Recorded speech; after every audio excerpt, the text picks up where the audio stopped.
दोस्तों, मेरा नाम वीरेंद्र है और मैं एक ट्रक ड्राइवर हूँ। मैंने अपनी ज़िंदगी में ड्राइविंग के दौरान कई ऐसी चीज़ों का एहसास किया है, लेकिन यह हादसा मेरी ज़िंदगी का सबसे डरावना पल था। मैं अपने ड्राइवर यानी कि रंजीता के साथ हमारे गांव से सिंगोला निकला था। जाते वक्त हमारे मालिक ने हमें काफ़ी चीज़ों के बारे में बताया था, किंतु हम बेवकूफ़ थे। दरअसल डिलीवरी का पता राजस्थान बताया गया था और राजस्थान का भानगढ़ किला वहीं पर स्थित था। भानगढ़ के बारे में कई सारी कहानियां तो थी, लेकिन वो रास्ता भानगढ़ से सटा हुआ था। वैसे भी मुझे भूत प्रेतों से बहुत डर लगता था। ऊपर से मैं अपने मालिक की बातों में जरा भी ध्यान नहीं दे पाया, और उसकी वजह थी मेरे ड्राइवर रंजीता, जो मुझे जल्दबाजी करके लेकर आया था।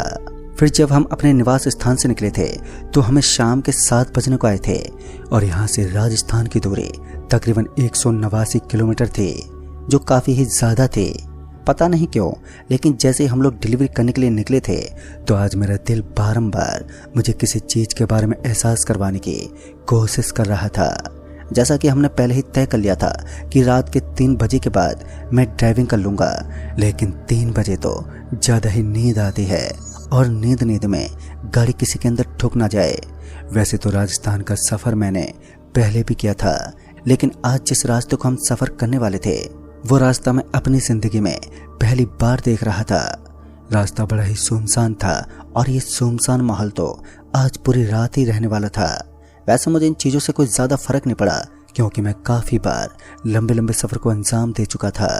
इस समय रंजीता ड्राइव कर रहा था और मैं उसके बगल में बैठा था। अभी हम दोनों आपस में बात करते हुए यूं ही आगे बढ़ रहे थे कि मैंने रंजीता को समझाते हुए कहा, देख भाई, तूने पहले भी ड्राइविंग में काफ़ी सारी गलती की हैं, लेकिन मैं हमेशा से नज़रअंदाज करता हुआ आ रहा हूँ। आज मैं तुझे एक बड़ी जिम्मेदारी दे रहा हूँ, तो आराम से गाड़ी चलाइयो। मेरी बात मानकर रंजीता ने अपनी मुंडी को हाँ में हिलाया, और उसके बाद उसने ट्रक की स्पीड को धीरे धीरे इंक्रीज करना शुरू कर दिया। ये पहली बार था जब ट्रक अच्छी खासी रफ्तार से भागने लगी। मेरी आंखों में नींद थी, जिस वजह से मैं अपनी आंख बंद करके सोने की कोशिश करने लगा। मगर जब मैं ट्रक की विंडो से झांकते देख रहा था तो रास्ता मुझे बड़ा ही अजीब लग रहा था। फिर अचानक मेरे पेट में गुड़गुड़ होने लगी, और ये भूख का संकेत था। तभी मैंने रंजीता को कहा, यार बहुत जोर की भूख लगी है, एक काम कर, गाड़ी को किसी ढाबे पर रोक। मेरी बात को सुनकर रंजीता ने कहा, यार ये रास्ते पर तो दूर दूर तक कोई ढाबा भी नजर नहीं आ रहा है। भूख तो मुझे भी लगी है, लेकिन अब करे तो करे क्या। एक लंबी सांस खींचते हुए मैं बोला, आगे जाने के बाद विनायक होटल नजर आएगा, वहीं पर ट्रक रोक लेना। फिर हम जब उस जगह पर पहुंचे तो विनायक नाम के उस होटल पर पहले से ही काफ़ी भीड़ थी। उस सुनसान और वीरान रास्ते के अगल बगल में सब कुछ बहुत डरावना लग रहा था। मैं पहले भी इस होटल पर आया था, तो इसके बारे में मैं बहुत अच्छे से जानता था। रंजीता ट्रक से नीचे उतर गया, मगर मैंने सोचा कि रंजीता से ही बोलकर खाना मंगा लेता हूँ। मुझे नीचे उतरने की ज़्यादा ज़रूरत नहीं होगी, और मैं ट्रक में ही बैठा रहूँगा। और उसके बाद उसने ऐसा ही किया। लेकिन रंजीता जब ट्रक में आया तो उसका चेहरा थोड़ा चिंता में था। उसने बताया कि यहाँ के लोग किसी डैन की चर्चा कर रहे हैं, और इतना सुनकर मैं ज़ोर ज़ोर से हंसने लगा। हालांकि इन चीज़ों से मुझे भी बहुत डर लगता था, मगर अपने ड्राइवर को थोड़ी हिम्मत देने के लिए मैंने थोड़ा भूतों का मजाक उड़ा दिया। फिर उसके बाद हम दोनों आपस में खाना खाते हुए ढाबे वाले को पेमेंट करके वहाँ से निकल पड़े। लेकिन अब हमें जिस चीज़ का मन कर रहा था वो थी दारू की एक बोतल। वैसे तो शराब करके ड्राइविंग करना बहुत गलत माना जाता है, लेकिन 24 घंटे का सफ़र हो और वो भी बिना किसी नशे के तो मुमकिन ही नहीं होता। थकावट के कारण मैंने रंजीता से कहा, अरे यार, अगर कोई आगे ढाबा पर शराब की एक बोतल मिल जाए तो ले लेना। पर वो भी साला तैयारी बैठा था। उसने भी मेरी हाँ में हाँ मिलाई, और करीब 2 किलोमीटर के आगे जाने के बाद ही उसने एक दुकान के पास ले जाकर ट्रक को रोक दिया। ट्रक के रुकते ही मैं तुरंत ही विंडो से झांकते देखने लगा तो मैंने पाया कि बाहर की ओर मुझे एक ठेका नजर आ रहा था। मुझे उतरकर जाना पड़ा, और उसके बाद में एक बोतल लेकर ट्रक में पहुंच गया।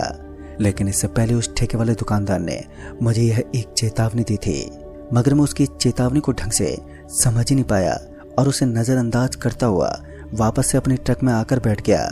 थोड़ी बहुत घूंट लेने के बाद नशा कुछ ज़्यादा हो रहा था, और उसका एक कारण ये भी था कि हमने खाना खाने के बाद शराब जो गटक ली थी, जो कहीं ना कहीं हमारी एक बड़ी गलती साबित हो सकती थी। खैर मैंने अभी तक कम ही ली थी, और उसके बाद हमने ट्रक को आगे बढ़ाना शुरू कर दिया। अब रात के तकरीबन 12:30 बजने को आए थे, और सड़क पर ट्रैफिक पूरे तरीके से कम हो चुका था। दो ट्रक अच्छी खासी रफ्तार में दौड़ रहे थे और रास्ता एकदम सपाट पड़ा था। दोनों तरफ सन्नाटे की एक चादर बिछी हुई थी। अब हम एक ऐसी जगह पहुंच चुके थे जहां कोई परिंदा भी अपने पांव न मार सके। बस सब कुछ एकदम सुनसान था और फिर हमारी भागती हुई ट्रक, जिसकी रोशनी ने मुझे सड़क के बीचों बीच कुछ दिखाई दिया।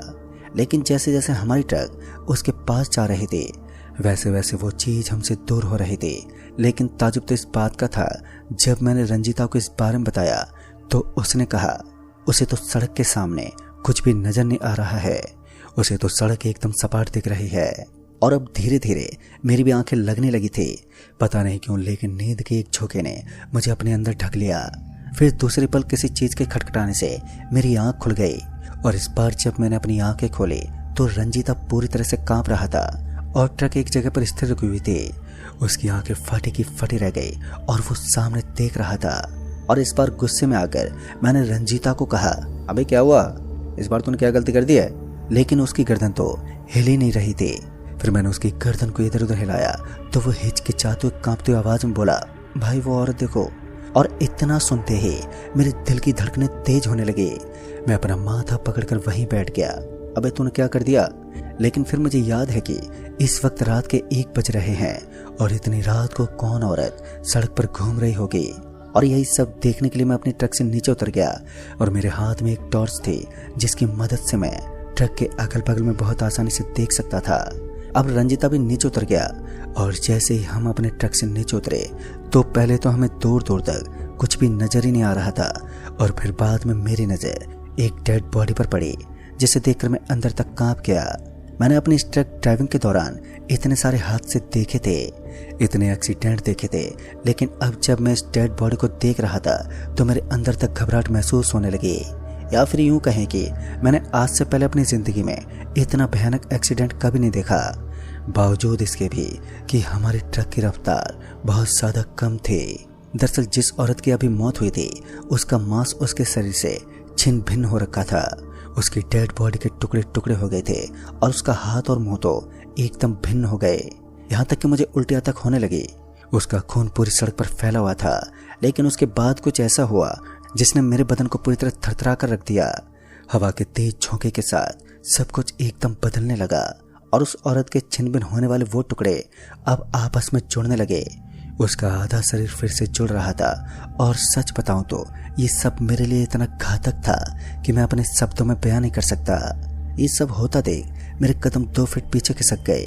लेकिन अभी तो सिर्फ ये शुरुआत हुआ था और फिर उस औरत की मुंडी अचानक ही उसके शरीर से एकजुट हो गई और उसका शरीर एकदम से हवा में उठ गया। उसकी वो पुतले जैसे नजर आने वाली आंखें मेरे शरीर को अंदर तक कपकपा देने में सक्षम थी। जब मैंने ठीक से उसका चेहरा देखा तो टॉर्च की रोशनी भी थर थर कांप उठी। उस औरत की मुंडी पर नाक का कोई नामो निशान तक नहीं था और उस औरत के नाक की जगह एक गहरा गड्ढा बना हुआ था, मानो ये कोई खोपड़ी हो। फिर उस औरत की एक दहाड़ से हम दोनों पसीने से भीगने लगे। तभी मैं वापस मुड़ा और ट्रक की तरफ भागा। रंजीता की दारू अब तक उतर चुकी थी, लेकिन मैं तो ट्रक के पास पहुंच गया और जब मैंने रंजीता की तरफ देखा तो मैंने पाया कि वो सड़क के बीचों बीच पड़ा हुआ था और अपनी मौत को देख रहा था। फिर उसके बाद वो औरत एक ही पल में रंजीता के सामने आकर खड़ी हो गई और इस बार उसने ज्यादा ही ढिलाई करना सही नहीं समझा और रंजीता का गला पकड़ लिया और उसके मुंह में अपना हाथ डाल दिया। इससे पहले कि वो रंजीता को कोई और नुकसान पहुंचा पाती कि हमारे ट्रक में पहले से ही कुछ हथियार मौजूद रहते हैं और जैसा कि मैंने सुना था कि काली शक्तियां लोहे की वस्तु से भय खाती हैं, तो इस बार मैंने वैसा ही किया। मैंने लोहे का एक सरिया उठाया और उस औरत की तरफ बढ़ने लगा और मुझे नहीं पता कि अब क्या होने वाला था। अब जो हो रहा था वो सब मेरे गुस्से पर डिपेंड था, लेकिन इतने में उस भयानक डायन ने रंजीता की गर्दन को मरोड़ दिया और वहीं पर रंजीता की मौत हो गई। पता नहीं क्यों, लेकिन अब मेरे बढ़ते हुए कदम एकदम से ठिठक गए। वो महिला मेरी आंखों में देखकर शायद यही बोल रही थी कि अब आ और इसे लेकर जा। मेरे अंदर अब इतनी हिम्मत नहीं थी, जिस वजह से मैं ट्रक में बैठा और किस्मत से चाबी भी ट्रक में ही थी, तो मैंने ट्रक की चाबी घुमाई और एक्सीलेटर दबाता हुआ वहां से तेजी से भाग निकला। ट्रक एक अच्छी खासी रफ्तार से निकल गई। मेरी सांसें अभी भी उखड़ रही थी और इसी बीच जब मैंने झांकते उस साइड मिरर में देखा तो मैंने पाया कि उस औरत के हाथ में रंजीता की कटी हुई मुंडी थी और वो गाड़ी की स्पीड से भाग रही थी। मेरे शरीर का सारा खून सूखता जा रहा था और इसी बीच में एक फैक्ट्री के पास पहुंचा जहां पर मुझे कुछ लोगों का झुंड दिखाई दिया। डर के मारे मैं हार गया था तो मैं वहीं उन्हीं के पास पहुंच गया और जब उन लोगों ने मेरी ये दशा देखी तो उन्होंने पूछा कि तुम्हारे साथ क्या हुआ। तो मैंने भी उन्हें सारी बात बताई। तब उन्होंने बताया कि वो तांत्रिकों का इलाका है और उस इलाके में कुछ तांत्रिक लोग कच्चे कलवों की पूजा करते हैं जिनके खौफ से अब वो जगह पूरी तरह से बदनाम हो गई है। वहाँ आज कुछ डैन खून की तलाश में भटकते हैं। और इतना सुनने के बाद दोस्तों मुझे तो यकीन हो गया था कि रंजीता मर चुका है। और जब इस बारे में पुलिस को पता चला तो उन्होंने इसके एक जंगली जानवर का हमला बताकर केस को दबा दिया। दोस्तों ये मेरी जिंदगी की आखिरी डिलीवरी थी जिसे मैं कंप्लीट नहीं कर पाया और फिर उसके बाद मैंने ट्रक ड्राइविंग के इस काम को हमेशा हमेशा के लिए छोड़ दिया। तो दोस्तों इस कहानी में बस इतना ही। कहानी आपको पसंद आई हो तो वीडियो को लाइक शेयर जरूर कर दें और साथ ही नीचे कमेंट बॉक्स में जरूर बताएं। तो मैं आपका दोस्त राजकुमार जल्द ही मिलूंगा ऐसी एक और नई कहानी के साथ। तब तक के लिए बाय एंड टेक केयर।